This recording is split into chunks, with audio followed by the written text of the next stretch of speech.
اعوذ باللہ من الشیطان الرجیم بسم اللہ الرحمن الرحیم السلام علیکم ورحمۃ اللہ وبرکاتہ۔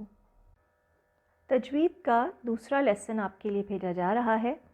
آج کا ٹاپک ہے الاستعاذہ اور البسملہ۔ استعاذہ سے مراد ہے پناہ طلب کرنا۔ جب قاری اعوذ باللہ من الشیطان الرجیم یعنی میں پناہ مانگتا ہوں اللہ کی شیطان مردود سے کہتا ہے تو وہ شیطان مردود سے اللہ کی پناہ طلب کر رہا ہوتا ہے۔ سورۃ النحل آیت نمبر 98 میں ارشاد باری تعالیٰ ہے فَإِذَا قَرَأْتَ الْقُرْآنَ فَاسْتَعِذْ بِاللَّهِ مِنَ الشَّيْطَانِ الرَّجِيمِ، اور جب تم قرآن پڑھنے لگو تو شیطان مردود سے اللہ کی پناہ طلب کر لیا کرو۔ استعاذہ پڑھنے کے چند اصول ہیں جن کو مد نظر رکھتے ہوئے ہم یہ طے کرتے ہیں کہ استعاذہ کب اور کس طرح پڑھنا چاہیے۔ نمبر 1، قاری آہستہ یا ہلکی آواز میں پڑھ رہا ہو تو استعاذہ بھی آہستہ پڑھے۔ نمبر 2، نماز میں استعاذہ آہستہ آواز میں پڑھی جاتی ہے۔ نمبر 3، اگر کوئی بلند آواز سے تلاوت کر رہا ہو تو استعاذہ بھی بلند آواز سے پڑھا جائے گا۔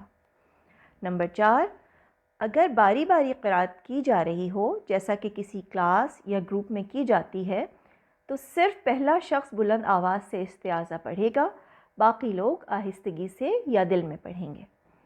نمبر 5، قرأت اگر کھانسی یا چھینک کی وجہ سے روکی جائے یا قرآن کے معنی اور تفسیر پر بات کرنے کے لیے روکی جائے تو دوبارہ شروع کرنے پر استعاذہ دہرانا ضروری نہیں۔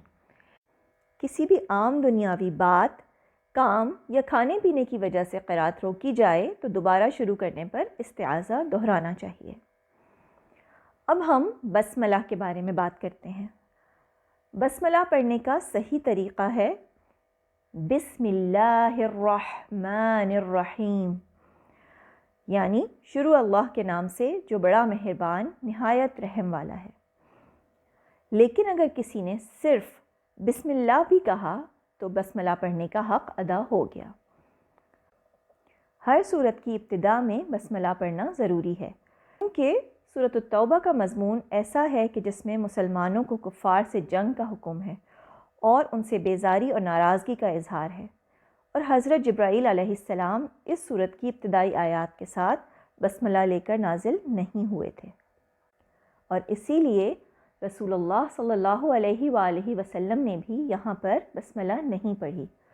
البتہ اگر قاری اس سورت کو درمیان میں کسی جگہ سے پڑھنا شروع کرنا چاہے تو اس کو اختیار ہے کہ استعاذہ کے بعد بسملہ پڑھے یا نہ پڑھے۔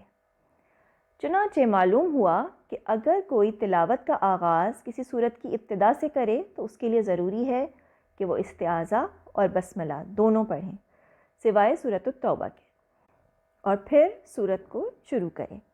لیکن اگر تلاوت کسی سورت کے درمیان سے شروع کی جا رہی ہے تو صرف استعاذہ پڑھنا کافی ہے، البتہ اگر بسملہ بھی پڑھے تو بھی درست ہے۔ یعنی ہمیشہ تلاوت کے آغاز میں استعاذہ پڑھنا لازمی ہے، چاہے ہم کنٹینیوٹی میں تلاوت کر رہے ہوں یا بیچ میں کسی دنیاوی وجہ سے رک کر دوبارہ تلاوت کا آغاز کر رہے ہوں۔ البتہ سورت کی ابتدا میں بسملہ پڑھنا لازمی ہے سوائے سورۃ التوبہ کے۔ بیچ میں سے شروع کرنے کی صورت میں پڑھنا یا نہ پڑھنا قاری کا اختیار ہے۔ استعاذہ اور بسملہ کو درست طریقے سے پڑھنے کی بہت اچھی طرح مشق کیجیے تاکہ ہماری تلاوت کا آغاز ہی درست اور بہترین طریقے سے ہو انشاءاللہ۔ جزاکن اللہ خیرا کثیرا واحسن الجزاء۔ السلام علیکم ورحمۃ اللہ وبرکاتہ۔